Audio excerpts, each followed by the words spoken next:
Further debate? I recognize the member for Simcoe Grey. Thank you very much, Madam Speaker. And it's a pleasure to stand up on behalf of the residents of Simcoe Grey to continue the remarks I started on a week ago Thursday about this important topic. And Madam Speaker, what this motion is about is bringing back the report from the Justice Policy Standing Committee from the last legislative to the current legislative assembly for the current Standing Committee on Justice Policy for review, with the goal to bring in the report to this legislature for action on this important issue. It is about finishing the work that was started 18 months ago, and that was important work, Madam Speaker, and as we've heard, it lasted over 13 days, hearing from 150 witnesses, 90 experts, and 60 victims and frontline workers with lived experience. And this report, Madam Speaker, came from the opposition bill, Bill 173, moved by the member from Windsor West to declare IPV an epidemic. And that was the extent of Bill 173. It was a simple one-sentence declaration and nothing more. There was no action plan, no change, no steps to help address this issue that we know is endemic across this province and has been getting worse. While a long-standing issue, it has been getting worse. And so after second reading, Madam Speaker, the bill was referred to the Standing Committee on Justice Policy to examine all of the aspects with respect to IPV, current programs that are available, the root causes, and how we can do better in the province of Ontario to address these issues. And as I said, this led to oral hearings and submissions, and we heard from 150 witnesses through the summer and fall of 2024. And Madam Speaker, I had the honour of being part of the Standing Committee on Justice Policy, and I can tell you there was many difficult days as we heard the evidence of the devastation and trauma that this issue brings to families, and the cyclical nature, the vicious cyclical nature, Madam Speaker, that really dooms many who have experienced IPV as children to repeat it in their future lives. And the event of the last election interrupted the Standing Committee's work, and it is now necessary and very critical, Madam Speaker, to bring that work back to the Standing Committee so that we can move it forward and take action to address this devastating issue. Madam Speaker, as I said, we heard from many witnesses with frontline experience, many victims and many survivors. And we owe it to those witnesses.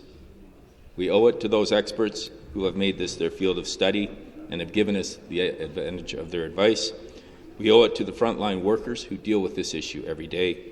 And most importantly, Madam Speaker, we owe it to the victims with lived experience who came forward and they shared their knowledge, they shared their experience, and they shared their stories with the committee, despite the many hurdles it took to do that.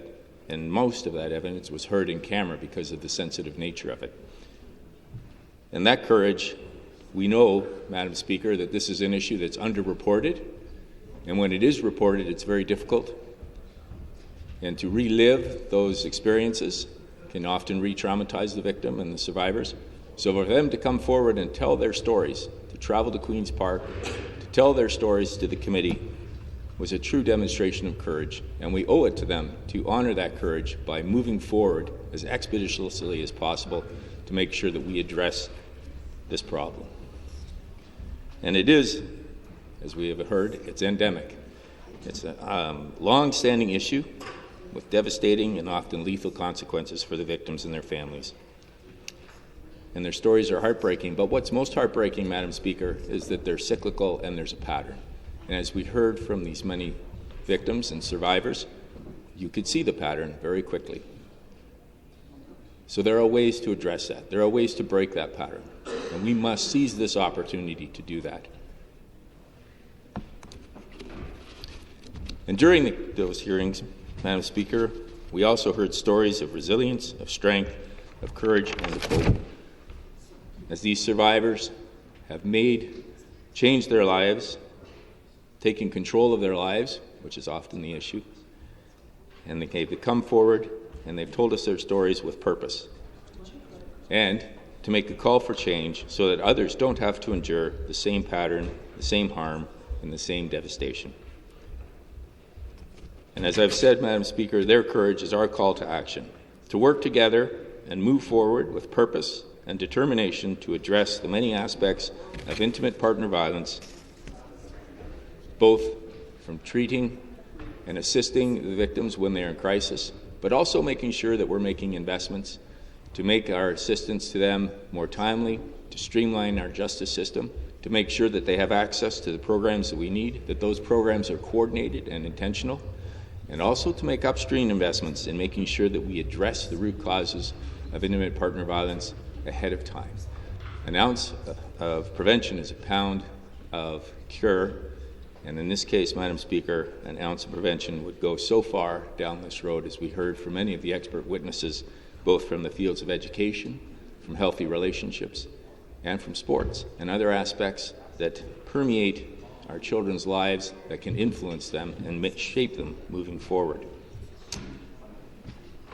But Madam Speaker, words matter, and we must begin this issue by naming IPV for what it is, and that is an endemic.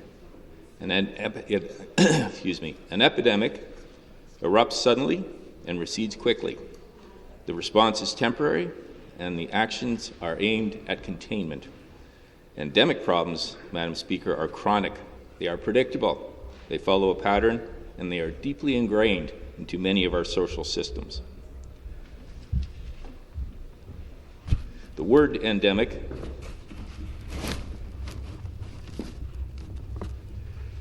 carries enormous weight. It signals that this crisis is not isolated.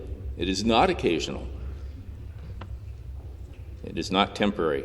It is woven into the lives of too many people, too many families, and too many communities. It tells us that this violence is not confined to certain households or communities. It is persistent, and it is prevalent, and it is widespread, and it is deeply rooted across our society. It does not surge and recede like a passing storm. It is sustained by structures, attitudes, and inequities that have built up over generations. And because it is persistent, Madam Speaker, our response must be equally persistent, must be measured and purposeful. And it cannot be measured in headlines, but in systems, standards, and results, measured in stability, not symbolism. Madam Speaker, calling IPV an endemic is about naming a reality. It is intergenerational, it is ingrained, and it resists quick and reactive solutions. When we use accurate language, we commit to the right type of solutions, solutions that are long-term, solutions that are structural, that are robust, and are coordinated. And that is how we honor the courage of the witnesses we heard from and how we protect the lives of others. Madam Speaker, declarations are important, but they do not align with training, they do not coordinate calendars, and they do not stabilize base funding. A coordinated long-term framework does. And this motion, Madam Speaker, is about putting that framework in place so that the ministries of this government, our partners in frontline assistance, our police, our educators, and our service providers can act together consistently and with scale. And Madam Speaker, this is something our government has been pursuing across social services sector. Our government is committed to protecting survivors, preventing violence, and building stronger, safer communities.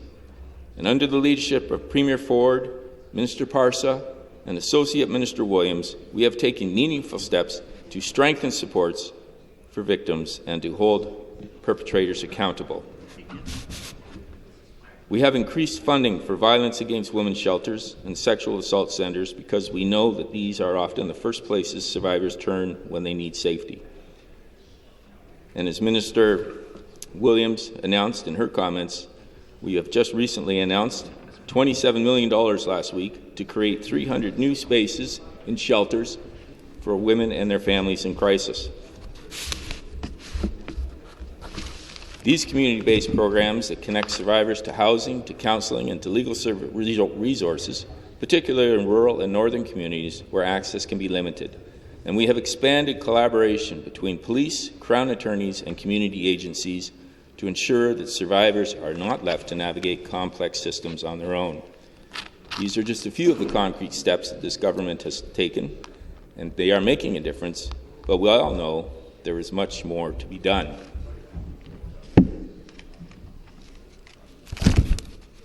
And that, Madam Speaker, is what this motion is about.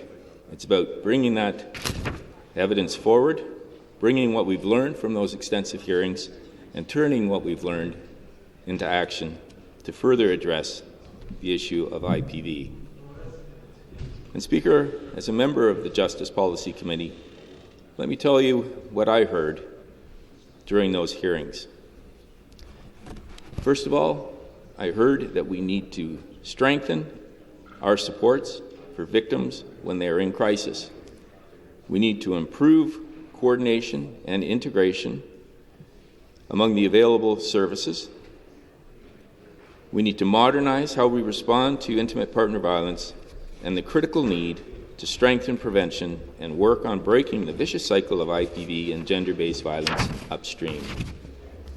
And Speaker, this will require an all-of-government approach, continuing to make investments in supporting victim services, stabilize funding for critical support services, improving the responsiveness of our justice system, and upstream investments in education and prevention.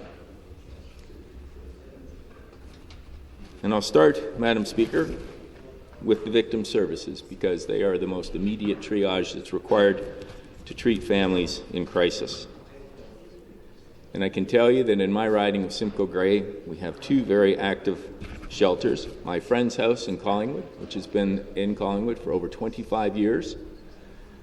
And in speaking with the former Executive Director, Alison Fitzgerald, during my time on Municipal Council, but also my time in provincial politics, she told me about the incredible increase they have seen since the pandemic, Madam Speaker.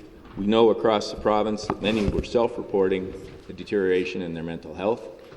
They were isolating in their homes with their families, and stresses were increasing. And so we saw an increase in IPV, Madam Speaker, and we saw an increase in demand for the services of my friend's house in Collingwood. And when I spoke with the staff at my sister's place in Alliston, and the executive director there, she told me a similar story, Madam Speaker, about the incredible stresses caused by the pandemic. And frankly, Madam Speaker, those stresses have not lessened since the end of the pandemic. And we heard that during the hearings, Madam Speaker. We heard about the incredible need for immediate shelter and services when a family is in crisis. And while that is the culmination of the cycle and the pattern, it is probably the time at which those in need are most in need and most need the services that are available. And as Minister Williams indicated, we've created 300 new shelter spots, but we need to make those services more available. We need to get rid of wait times, and we need to have transition housing so that they can progress on the road of recovery. And that was one of the main things we heard, particularly, Madam Speaker, from our victims during the hearings. The second issue that we need to work on is the responsiveness of our judicial system. And that takes many forms.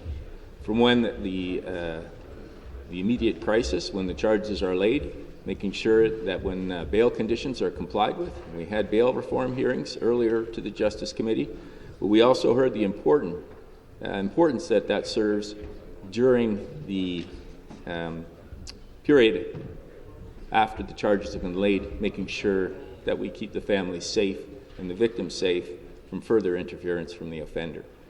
And we heard very important information from the OPP and from other support services about tracking those charged. We know that those charged can move to a different jurisdiction and the police there won't know of the charge. So we want to make sure that we create an interconnected system so that all support services are aware of the situation of the charges and of the fact that this individual has been charged, is under bail, and must be kept away from the family, but also the implications for any future relationship they might enter into. So that was an important part of the topic at the Justice Policy Committee. And then, Madam Speaker, we spoke of upstream prevention.